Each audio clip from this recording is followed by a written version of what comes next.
Jackson today, right? No Jackson today, just me and Natalie. That's cool. Just us shorties. Real fun. Let's just flip back. Whenever you want to start. We're good. Yeah.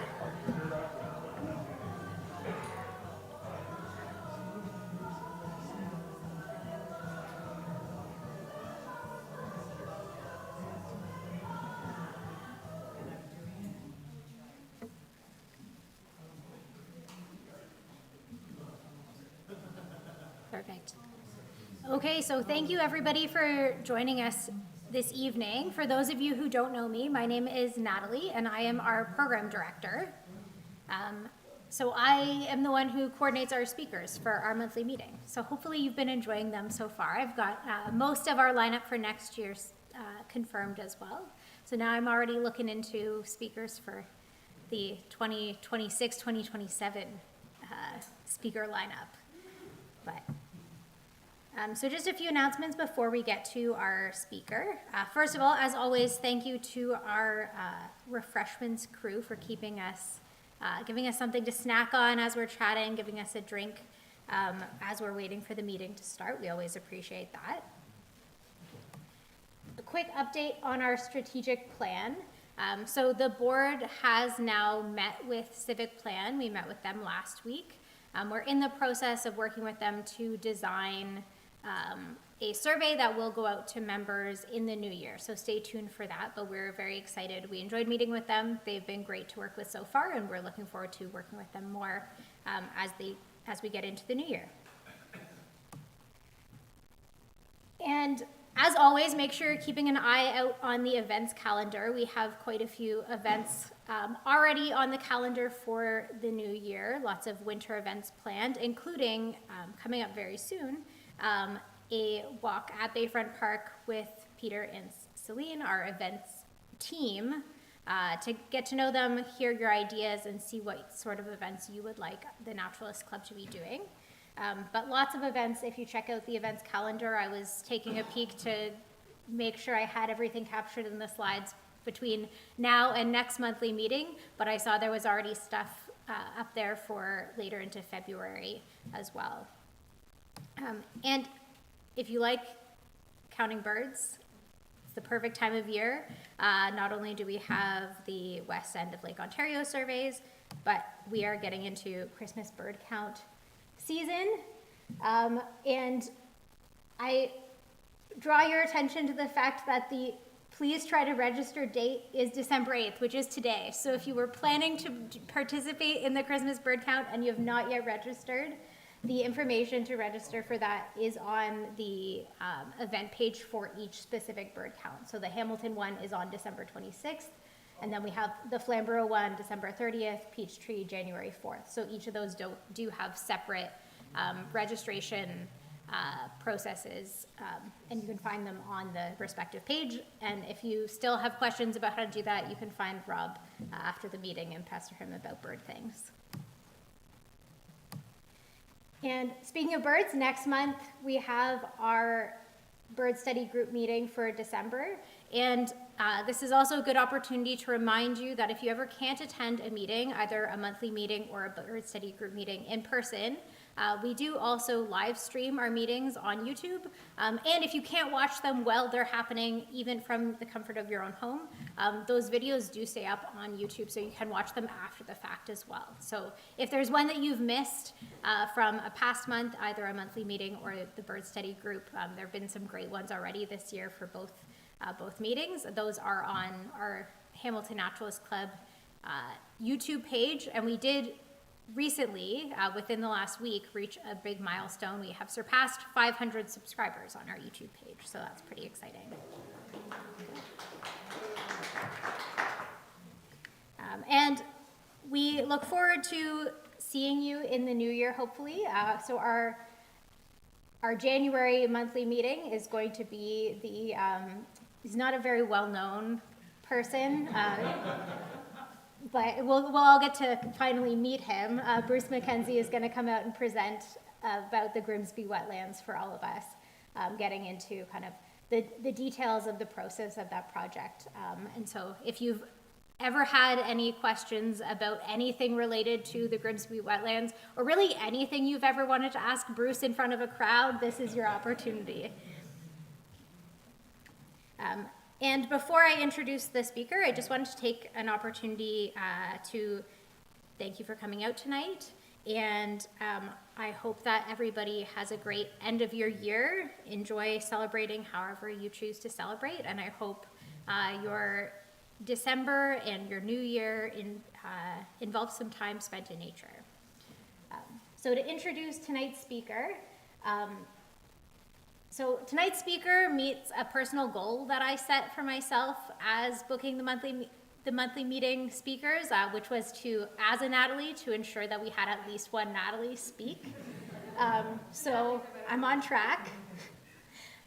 So this Natalie is a PhD candidate in art history and visual culture at Western University, researching the aesthetic development of 19th century seed catalogs and the intersection of horticulture, botanical art, and environmentalism. She has a master's in museum studies from the University of Toronto. When not doing schoolwork, Natalie spends her time caring for an ever-growing collection of houseplants and visiting lots of museums. So we'll pull up your presentation, Natalie, and we'll bring you up on stage.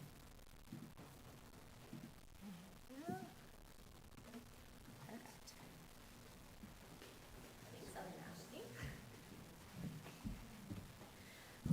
All right, hi everyone. Thank you so much for inviting me to speak to your group this week. I know Natalie and Jackson from my time at the Royal Botanical Gardens, so it's great to be with some more nature people here, especially as that's what my research center's about.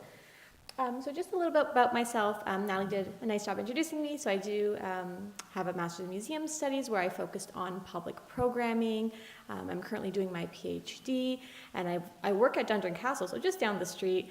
I recently completed a fellowship at the Huntington Botanical Garden in California, if anyone's been there, which I'll talk a little bit about in my presentation. But I'm very passionate about arts and plants, and this PhD was a way of combining these two things together, which I'm very glad to be able to share with you this week.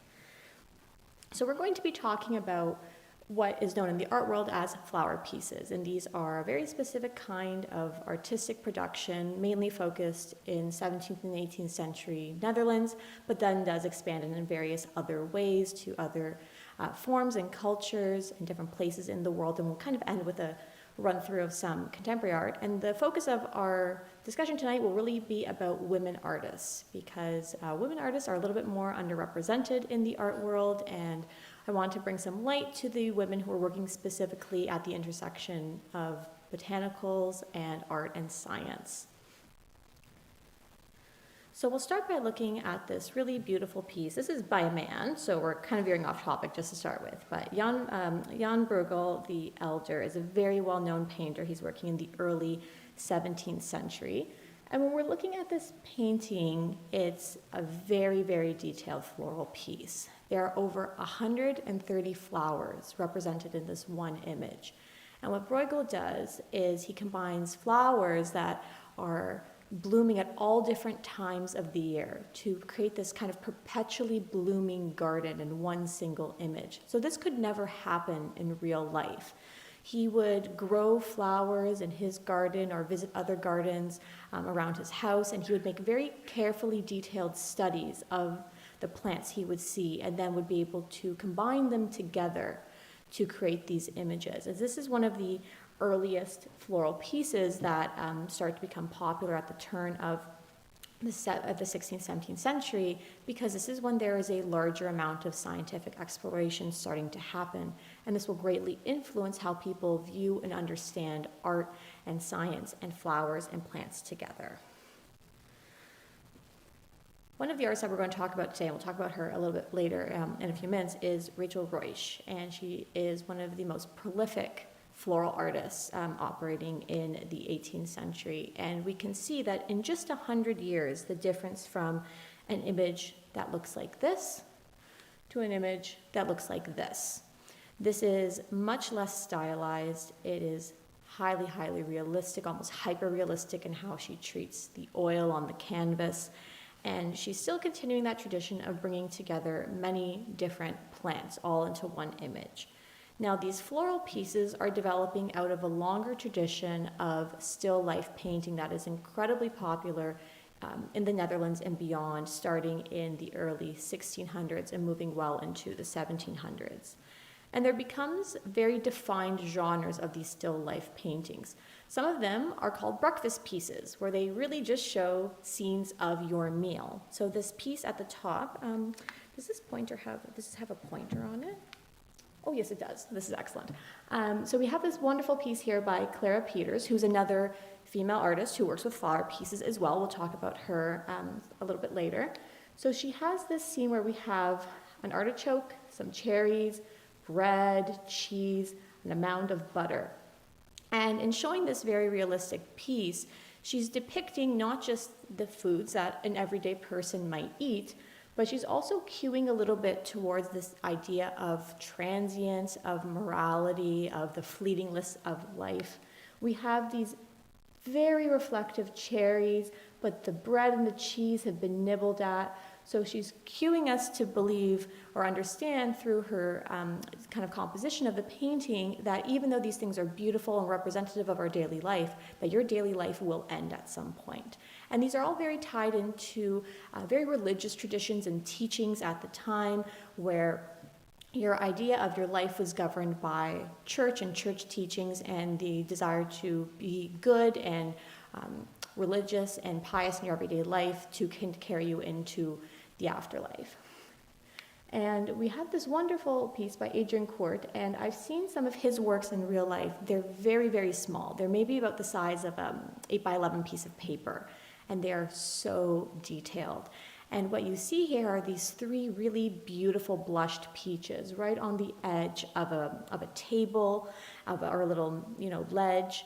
And there's a crack in the ledge, and the fruits are slightly bruised. And again, in the same way that we saw with the Peters piece, he is indicating that even though these things are beautiful, that not everything is perfect. You cannot have perfection in a world, and you are always thinking about the end of your human life.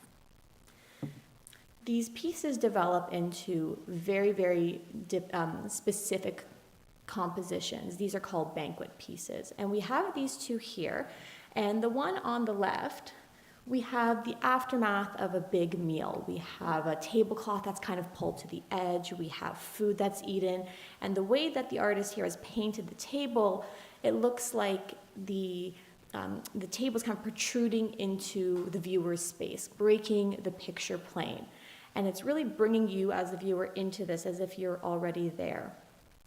Now, contrasting with this one is the other piece we have here on the side by William Culp, and it's much darker. So we have a plain white background here. We have a very dark room, which makes us see it better. We have a really dark background here, and all of these items that are on the table are jumping off, and you can see this beautifully depicted lemon with the curl just kind of spiraling down towards the floor.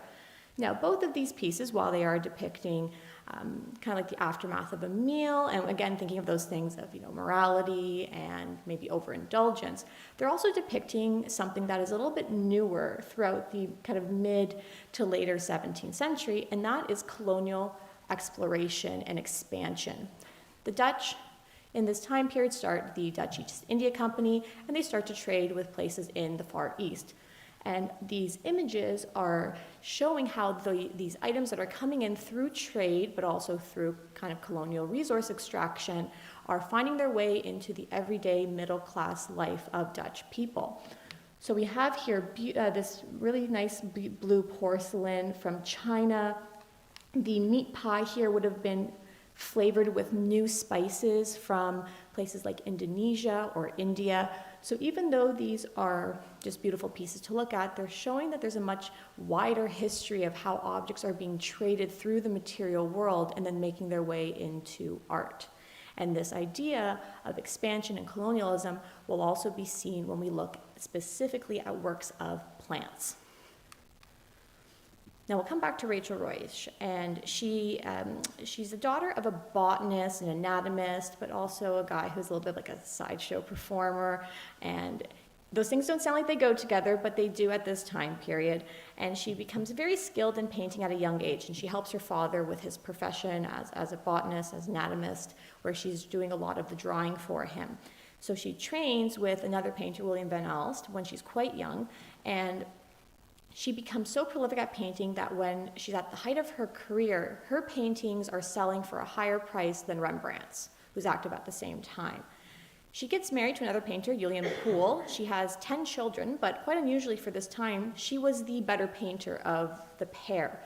So he was more of a stay-at-home dad, raising their 10 children, and her profession brought her so much wealth and fame that she was kind of carrying the household to the point where she becomes the court painter to the Elector of Palatine, Johann Wilhelm van Palst. So she was living in Dusseldorf for a period of time before she moves back to the Netherlands. She lives a very long time. She lives until she was 84, and she kind of painted right until the end of her life. And she produced a huge body of work. But as the 18th century moved on, people did not like this style of floral pieces, and she kind of fell into obscurity until art historians started to recognize her work throughout the latter half of, or after 1970 or so. She became much more popular, and now there's been several shows mounted about her influence and her specific works. So I'll come back to this piece that we started to look at, this one here, and you can see that realism that she has depicted, and that we are including so many different flowers that might not all bloom at the same time. Now, taking a look at this, are there any flowers you might recognize? You can just shout them out to me. Say it louder a little bit. It's not a peony. This one here you're looking at, this is called a cabbage rose. And this is, so modern roses that we have today, hybrid teas, they are developed in 1862, 1867. We have cabbage roses here. These are old world roses, and she has depicted it from the back, from the side, and kind of dipping down towards the bottom to show her skill as a painter that she can paint from different perspectives. But it does look like a peony. What else do we see? Tulips, lilies. We got tulips at the top. We've got lilies, iris. Yes, kind of fading into the background. What else? Poppy, yes, poppy here, another lily tucked in at the back. So again, these things are not blooming at the same time. She is taking that kind of composition skill or style from what we saw with Bruegel, and she's creating this perpetually blooming arrangement that you could never make in real life. You can make it today with forced flowers, but you could not make it quite back then. And she, like with the cabbage rose, she's painted the same flower from multiple perspectives, again, showing her skill as an artist to show how the light changes, composition changes. And this is such a full painting that some of the flowers are actually fading into the background, and we see flowers at different stages of bloom. We have a just open tulip here, and the same tulip is kind of past its prime, going to fade at the top. Now, this tulip is interesting to include because of the Dutch connection with tulips. Tulip growing, tulip forcing became very popular throughout the 17th century, to the point where there was tulip mania, where people were kind of going to debt, buying tulips on speculation to see what color they bloomed. Now, this specific tulip, it's called a variety called Semper Augustus. It's a striped tulip. Now, stripes in tulips were created by a spore, by mutation from a virus. So it was not a sustainable tulip to continue to produce, but everyone wanted it at the time, and people would pay huge amounts of money to see if their tulip bulb would have that spored and change into a striped tulip. So she's included it here because it was so popular at the time. And if you look closer, you can see some more of the details we have. Like we mentioned, the cabbage rose, we have our iris, morning glories, Canterbury bells. She's also included a number of small insects that, unless you're standing kind of right in front of the canvas, you can't see. Beetles, butterflies, ants, bees, and they're all painted with an incredible degree of realness, of hyperrealism that makes you feel like you're right there. She paints so many of these works, and looking from at a work that was done 100 years before, so by Daniel Sagers in the 1630s, to what Ruysch produced 100 years later, there is a huge difference in composition. We have a really strong verticality in this piece. There's also an emphasis on the painting of the glass, which Ruysch does as well, but the composition is very balanced. It's also balanced on the diagonal, so there's some flowers kind of falling out of the vase here and poking out of the side here, and it's not very full. You still see the works are strongly silhouetted against that flat black background.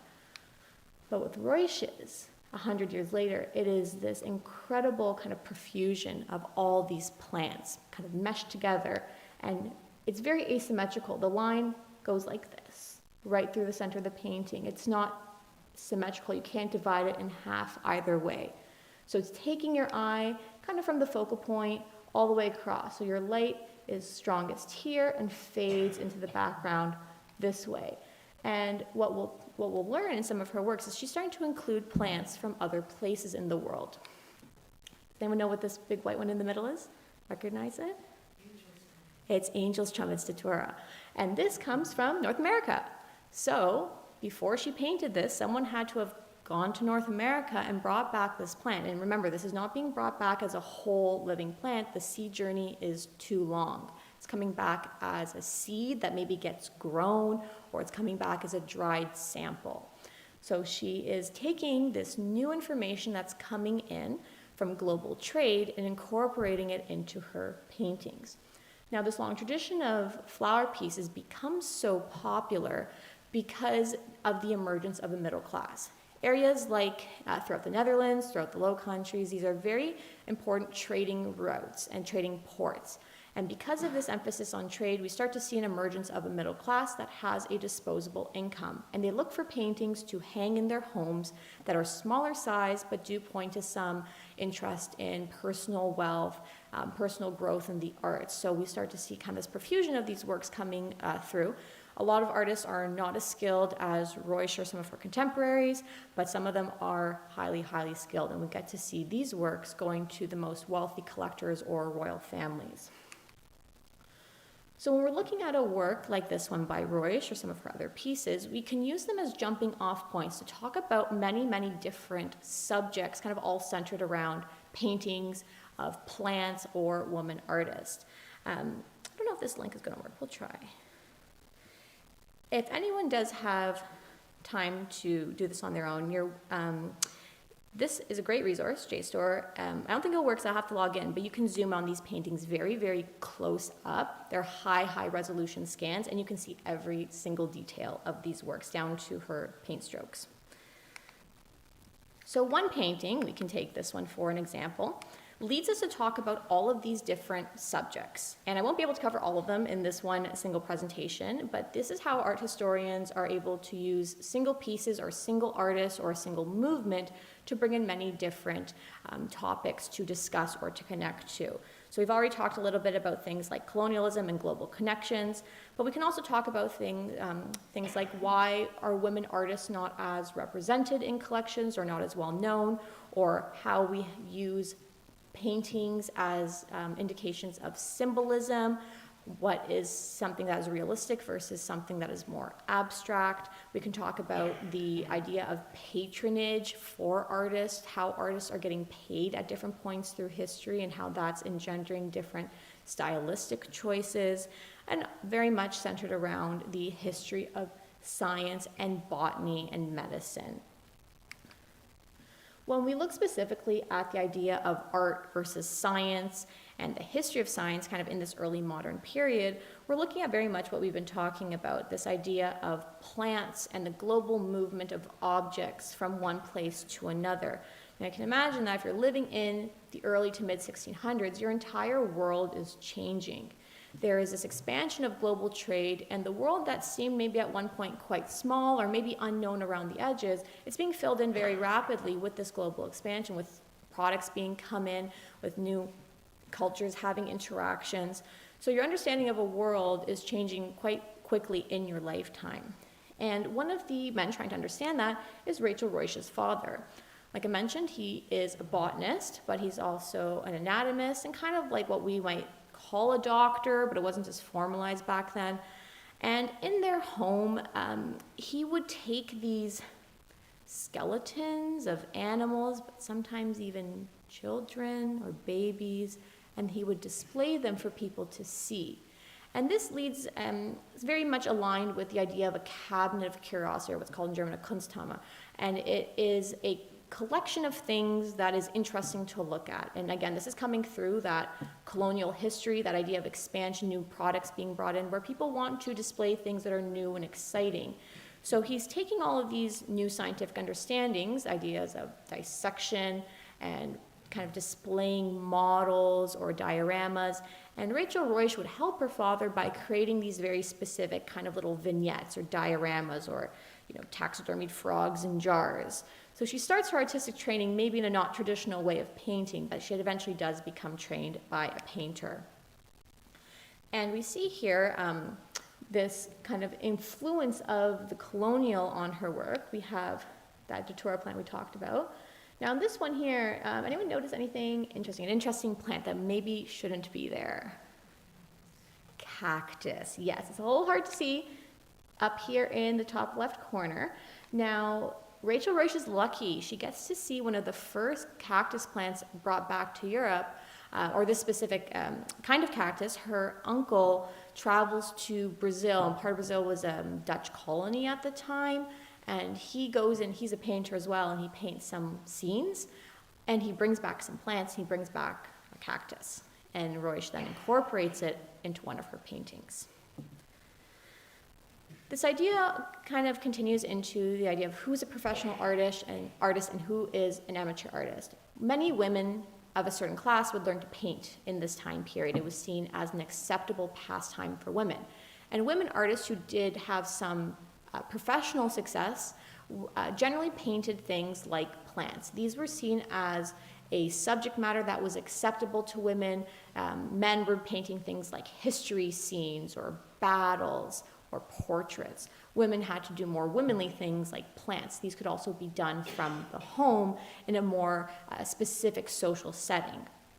But even though not every woman became successful as a professional artist, many women who learned to paint were still highly, highly skilled, including Rachel Roish's sister, Anna Roish.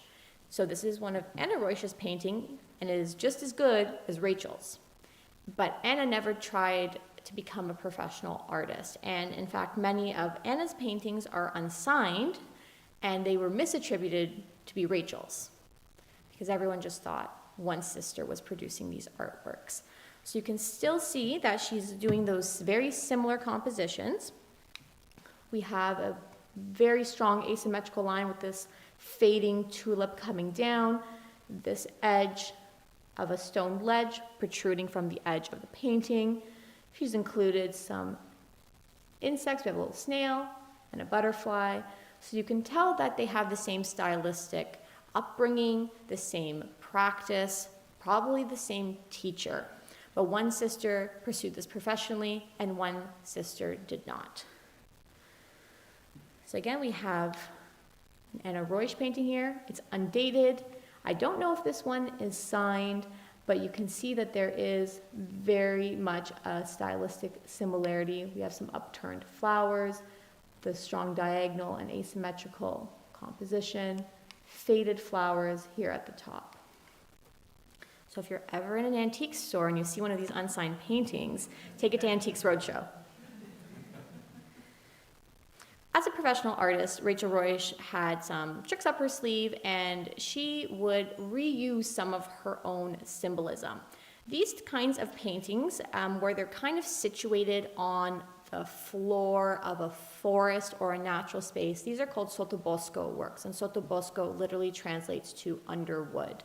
And these were a very specific kind of genre painting that was developed to bring in again that idea of morality, of the natural world, combining things that were seen as higher on the social order with things that were seen as lower on that social order in the grand scheme. It's very much driven by the church. So it's interesting that she is including things like lizards, which were seen as more evil, even though we know we like lizards now. Lizards and frogs are good, but back then they weren't. So you can see very much how we have a little lizard here. He's stealing an egg. She's repeated that in this painting. She's also repeated the same composition. We have 3 peaches and 3 peaches surrounded by some grapes. She's also included a melon here. And by looking at what is included, we have grapes and peaches and melons, similar over here, and the coloring of the work, we can infer that this is a work that signals towards the harvest in the fall season. And this might have been part of a larger series of work, one that depicts each of the 4 seasons in the plants available. So again, with 3 different works done for 3 different people in 3 different places, she has just kind of self-plagiarized and used that same composition over and over again, probably to speed up her process of making artworks. Now we'll leave Rachel Roish and we'll turn to another artist, Clara Peters, who we briefly saw at the beginning. She is probably the first woman artist who really becomes known for her still life pieces. She doesn't just create flower pieces, she creates other still lifes like the ones that we saw at the beginning of this talk. And we know that there's about 39 paintings that are signed by her. She could have had a wider range of works, but for various reasons, those could be lost or they could be misattributed. She's working out of Antwerp, and Antwerp is a very important center of export at this time, so she's probably being influenced by things that are coming in from different places in Europe and then eventually from the wider world. We have this quite complicated composition here. This includes a flower piece on the side, but also many other things. We've got some pretzel breadstick things here. We have some dried fruit, and we have this pitcher and a drink. And what's really interesting about this is that she's tried to claim some autonomy and recognition as a woman artist. So if we zoom in really closely on the center of this goblet here, she's painted in her self-reflection. So unless you're standing really close, you can't see it, but she wanted to make sure she is recognized in this work. She's also done it in the curve of the pewter pitcher as well. So we can see very briefly just her face and then the window in which she's probably taking in the natural light to create the work. She does this again in another piece that contains a flower composition as well as 2 goblets. And there we have Clara Peters, the artist. In this one, she's also included some shells which would have been brought in through trade with a tropical location. Another one that we have the idea of cheese, pretzels, butter mountains, or sometimes called a butter crown. Very similar to what we talked about in the first one, ideas of morality, that nothing can be perfect, that you may one day have your last meal. But in this one, she has a reflection in the goblet, but she's signed along the handle of the knife, which is sticking out very specifically right through the middle of the table, puncturing into the viewer's space, coming out of the picture plane, just so we are able to notice it. So she signed her name here. And a piece like this might have been given as a wedding gift. And there's some thought that Clara Peters is her married name because it's very hard to find archival record of her. She kind of just shows up one day as a grown-up in the archival record. So this might have been her married name. She might have had another name at birth under which she was recorded, but no one's quite sure what it is.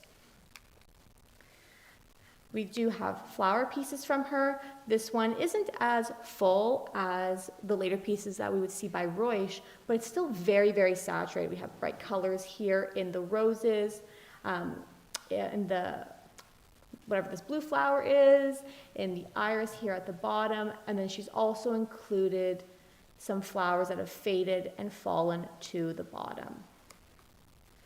Now, this last work I'll show you by Peters was actually a piece that was misattributed.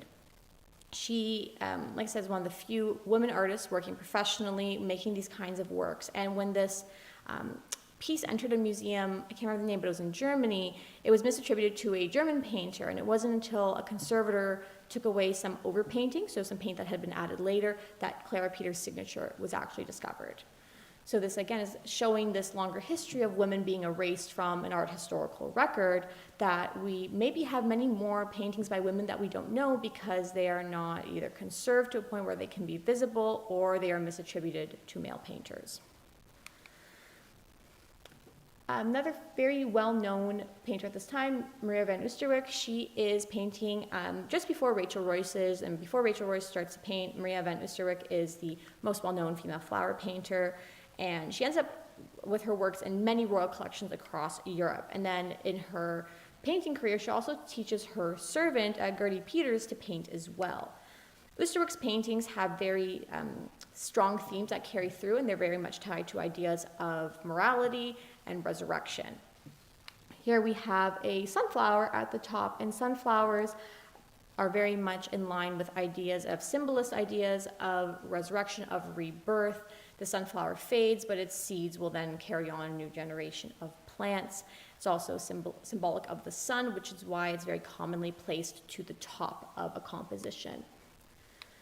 In this painting, we have that same sunflower, but she's included a few other things. We have a skull with some flowers, we have a watch, and we very curiously have an orange where the whole thing has been bitten into, so bitten through the skin, not peeled.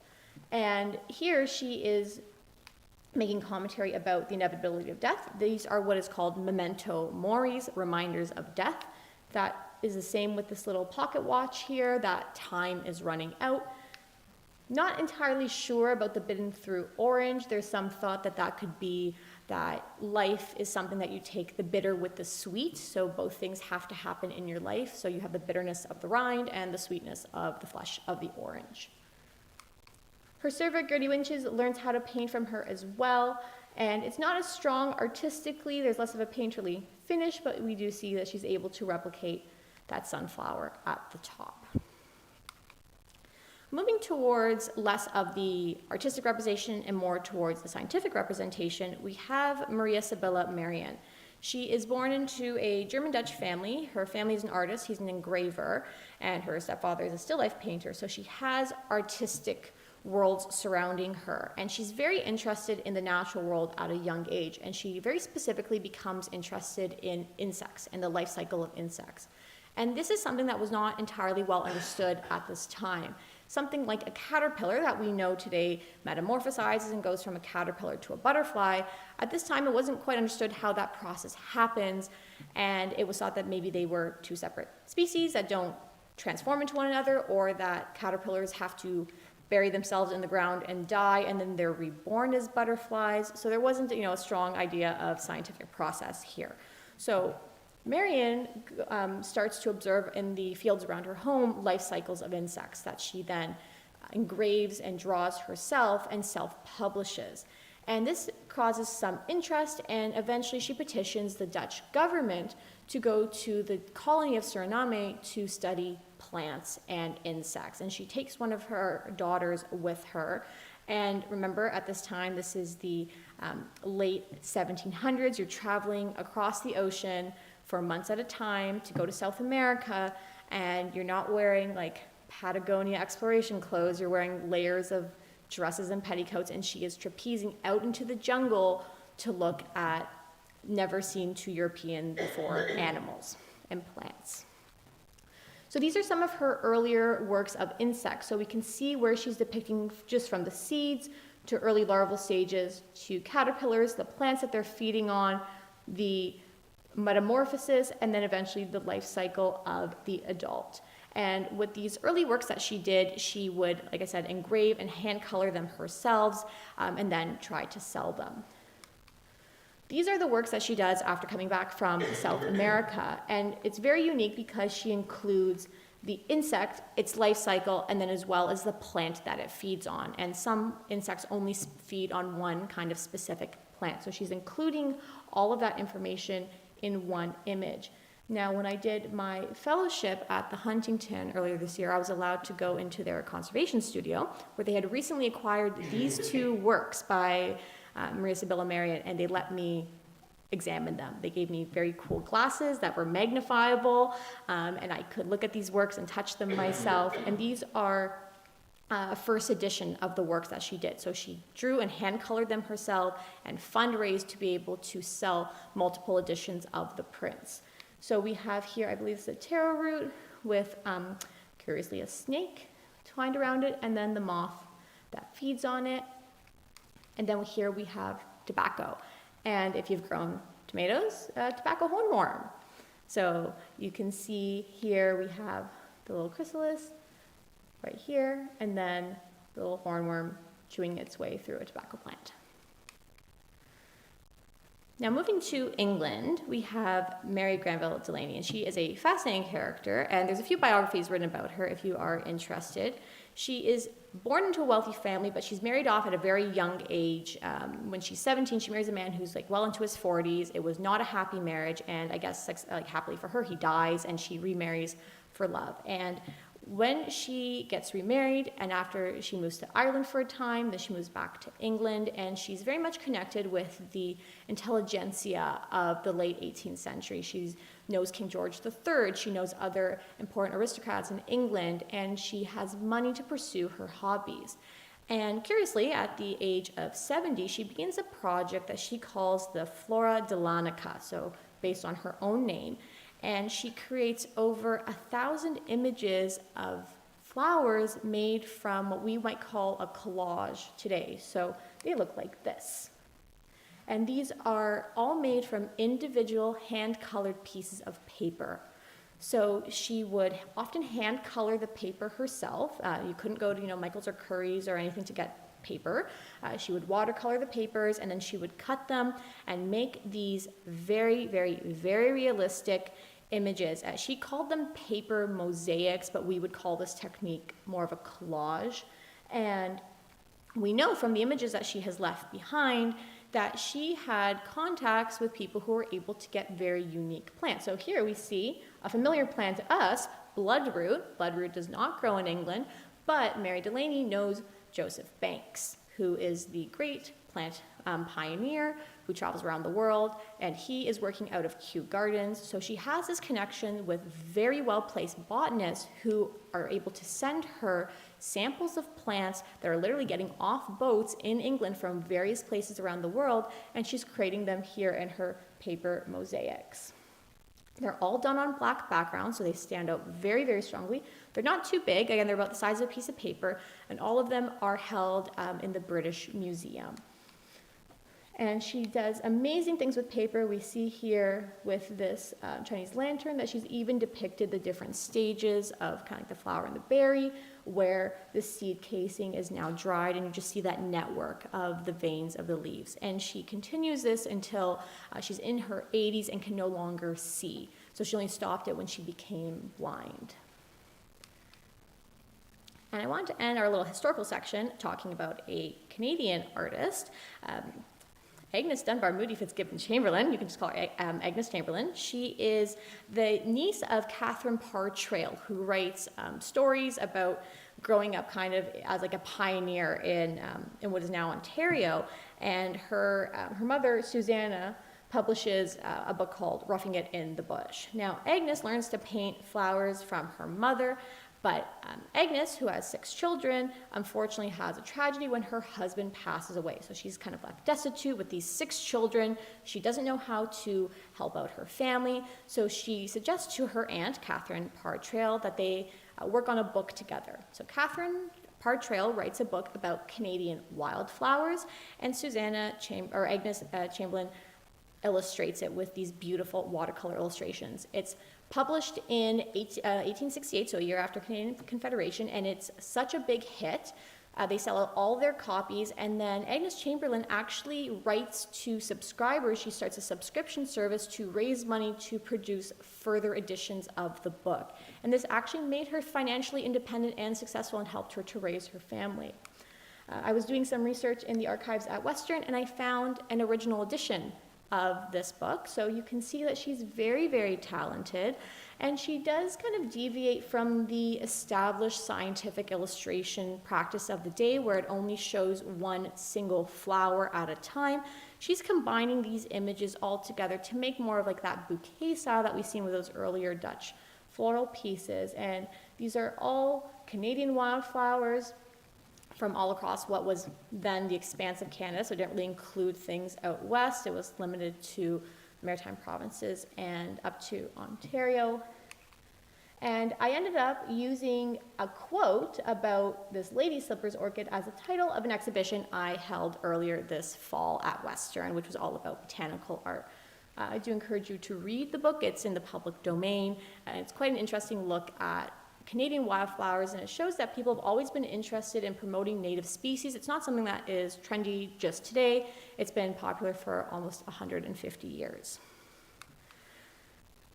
In the United States, there's also this very similar program in Canada, but the Department of Agriculture commissions artists to work from the late 1800s well into the 1940s to create images, watercolor images of fruits and vegetables. These were used by farmers as references for their products, for their produce that they were growing. And this was done because this is, again, in the age before we have computers or really good photography, even color photography. So farmers would use these images to identify varieties that they might be growing, but also any diseases that might be affecting their crop. So there was a very extensive directory or reference book of all these different varieties from across the United States. There were thousands of these paintings made. The Department of Agriculture had 9 artists working, and 6 of these artists were women. And we get these incredibly detailed images of different varietals of mainly fruits, some vegetables, and they're a fascinating record for us because many of these varieties are no longer grown. They are not seen as commercially viable today, but they were commercially viable throughout the end of the 19th century into the 20th century.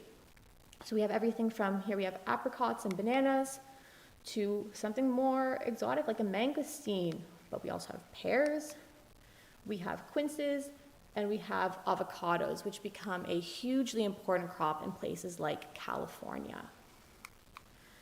And we'll end with just looking at a few examples of contemporary art that deals with ideas of plants and the environment. Agnes Denis is an artist who was really interested in working with ecology, ecofeminism, and she does this installation piece called Wheat Field, where she plants about 2 acres of wheat on a landfill site in southern Manhattan. This is close to Wall Street and what the World Trade Centers. And she grew it by hand. It was over a period of 4 months where she prepared the soil, planted the wheat, harvested the wheat, and the grain was circulated as part of a global art project. So we have this incredible contrast where we have this golden field of wheat contrasted against the blue sky and all the skyscrapers of Manhattan, including the Twin Towers there. And it's very much critiquing ideas of capitalism and value, where we have this productive field that can grow crops to sustain a population, but it's very much in the shadow of the stock exchange and businesses. So it's, challenging ideas of what counts as value and productivity, and who's controlling urban land and the access to it. Joyce Wyland was a Canadian artist. If you haven't seen her retrospective at the Art Gallery of Ontario, I highly recommend seeing it before it closes in January. This work is included in it. It's called Water Quilt, and it is a very large piece. I went to go see it. It's bigger than a person, and it has all these little sewn pouches, and each pouch has a flower embroidered on it. And the little flap lifts up, and there is a text underneath, and it comes from a book that was published in the late 60s, and it was a critique of the energy problems that were happening in Canada at the time, specifically about how the government was selling water to the United States for crop irrigation. So Wyland has included all of these native flowers with this text on the underside, and we are shown this kind of contrast between the government's interest in resource extraction with the very sensitive and ecologically threatened existence of some of our native plants. So it's linking together in a very interdisciplinary way ideas of women's work through embroidery and quilting with the very scientific world of resources and plants. And lastly, this work by Christy Belcourt. This is a beautiful piece. It's also at the Art Gallery of Ontario. It's huge. It's about the size of that screen. And when you look at it very close, it looks like it's beaded, but it's not. She's done the paintwork in a way to make the paint look like the entire piece is beaded. And she is including here plants that are important to various indigenous cultures, specifically in the plains area. And the beading is supposed to represent traditions of beadwork in indigenous and Métis communities. And she is showing here plants, also some birds and insects, and how there is an interconnectedness in our environmental worlds between people and animals, and how wisdom, especially in indigenous knowledge systems, comes from the understanding of the natural world. But that does bring us to the end of our presentation. Does anyone have any questions about what we saw?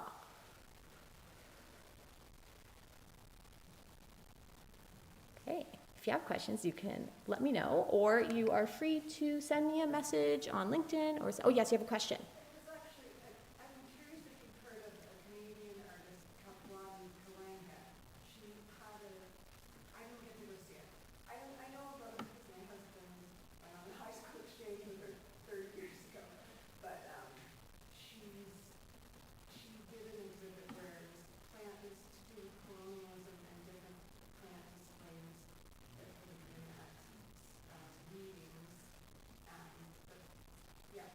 Wonderful. I'll have to look that up. Thank you. Thank you for saying Kawangi. Kapwani. That would be great. I would be very curious to look at that. Thank you. Yes. How are they able to tell which painting was from which sister? It was based on the signature. Rachel Roish would always sign hers, and then Anna Roish would either sign it as Anna Roish or not sign it. And then based on, there's other archival information of where the sisters were that would indicate which one was. But it's not always 100% certain. We can't time machine our way back and check. Other question? That was a good question. Yes. I'm just curious as to how much you looked into the actual botanical illustration work of women when you were researching this. Like looking at the actual physical documents. No, botanical illustration is very. Yes, botanical is it's very specific. Yes, I have. Yeah, it's kind of like its own feel, and it's very scientific, and it's a fiction, and it's still important to keep around even in the age of high resolution photography. There are things that botanical illustration can capture that photography can't. Yes. Anything else? Yes. Since these artists came out of Hell of Favor, how do these pictures, where were they the last 300 or 400 years? Right.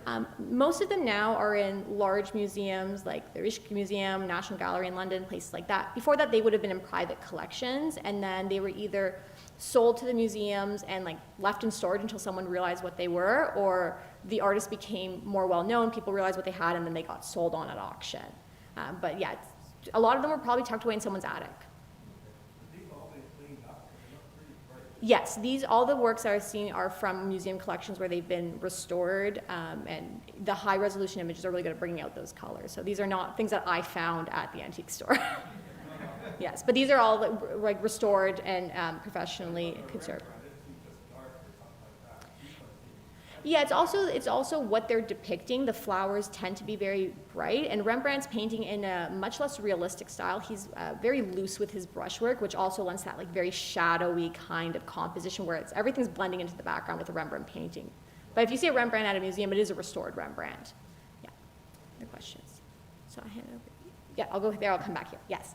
Yeah, I was thinking about the relationship between women and flowers. Mm-hmm. The assumption that there was a deep connection between them in some ways.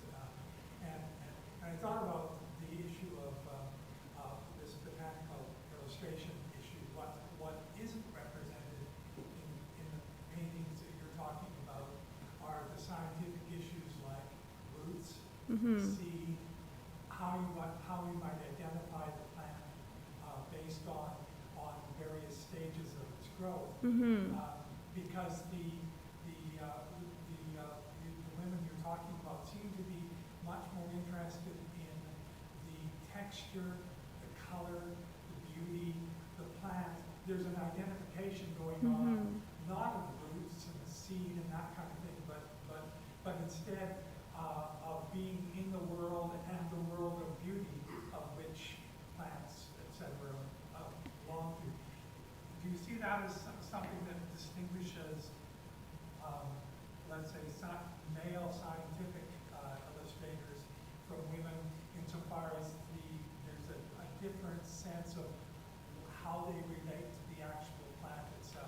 Yeah, and I was also giving like a very specific sample size too, but the examples I showed were very much done in a more artistic way. They were meant to be accurate in terms of depiction, but they were not always used as scientific identification tools. But there were women artists who were doing scientific work as well. I just want to focus more on the artistic side of it. But we generally see women doing these more elaborate, artistic, painterly works. And again, kind of what I talked about was that this was seen as acceptable subject matter because women could do it from the home as well. That makes sense.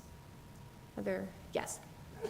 It's more something people might be interested in, I'm not sure. I'm past president of the Women's Art Association in Hamilton, Great. and we just acquired, a number of months ago, a piece was returned to us after it had been on loan. We had to have it restored. So it's hanging out in the Hamilton Art Gallery, and on Thursday night, there's the conservator who did the restoration. Oh, wonderful. Is doing a presentation on how he restored the piece. Great. So if anybody's really keen on art and they want to Yes. learn a bit more, it's Thursday night at 6:30. Thursday night at the Hamilton Art Gallery, you can learn about conserving a botanical piece. Excellent. Thanks for telling us about that. So I hand over here. Yes? What kind of paint did they use? It was generally oil paint, and you would grind your own pigment, and then there was also watercolors. Well, watercolor comes a little bit later. Those are the two main mediums you're working on, except for Mary Delaney, who is, of course, working with those hand-dyed pieces of paper and gluing them down. No acrylics. Yes? Back then, were any artists, female using their painting to bring up more social or ecological issues? I imagine they existed, And you're talking about things like colonialism, resource extraction? Not really. And it was very much grounded in ideas of the European Christian right to take over other places. So people are not really thinking critically of, oh, we shouldn't be doing this. But through painting, it was just depicting these items that are being brought back, whether it's a china bowl or whether it's a cactus, as something that is new and exciting, not something that is seen as taken away from someone else. Yeah, there's not a lot of social critique happening. Yes.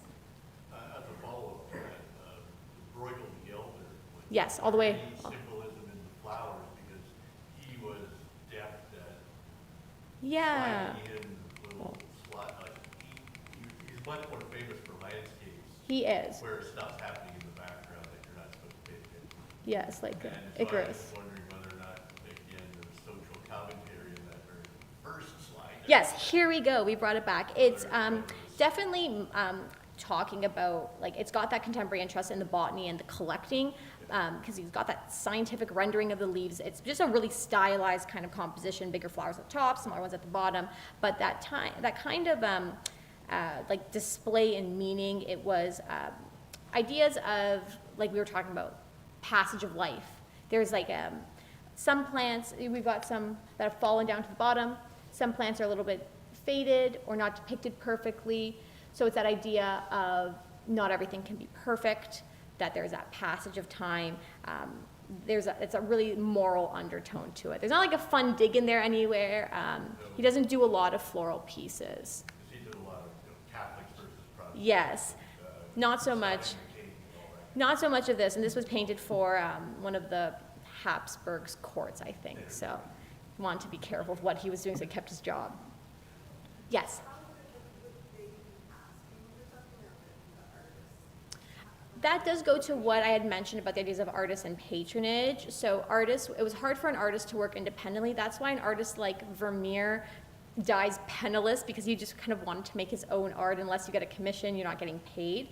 So the idea for an artist at this time was that you would get a patron, and that could be a wealthy person in your city. It could be someone in a royal court where you kind of become hired to do paintings. Some of them are probably more standardized, like portraits, and then sometimes you would be told exactly what to make. Sometimes we have the archival records of this was a commissioned work, this was instructed to do that. This could have been something Bruegel wanted to make on his own, but it could have been done as a beautification work to hang in a royal house as well. Other questions? Yes. I was wondering if you could talk a little bit more about the, I was just wondering, like, when you were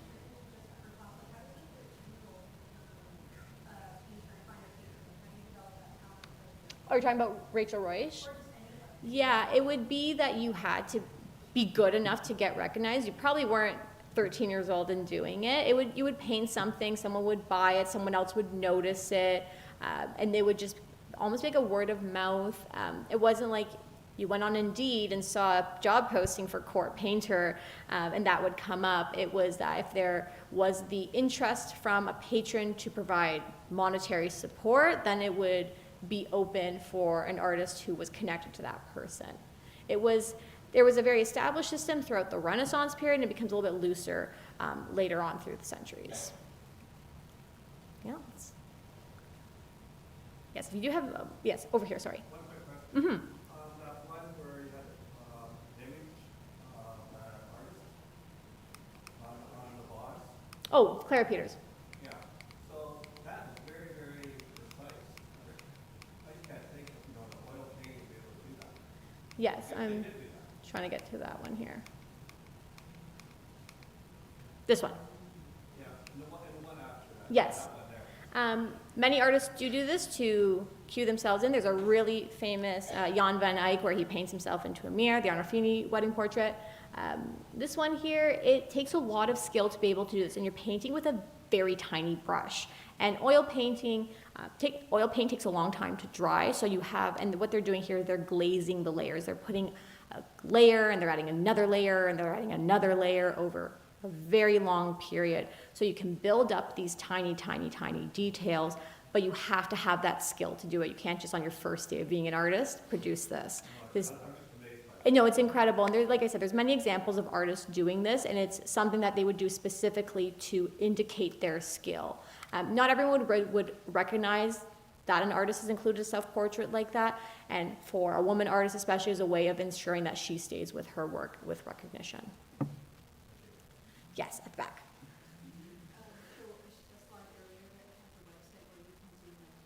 Oh, yes. It's JSTOR. I think it's now Art Store.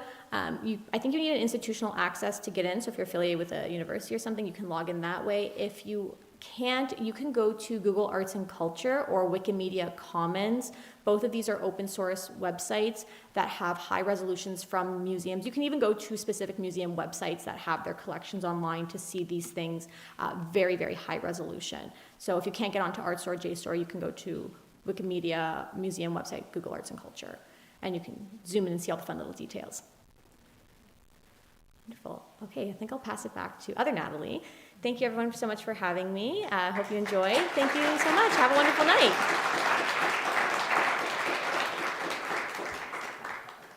There you go. There you go. Thank you very much. This is for you. Thank you so much.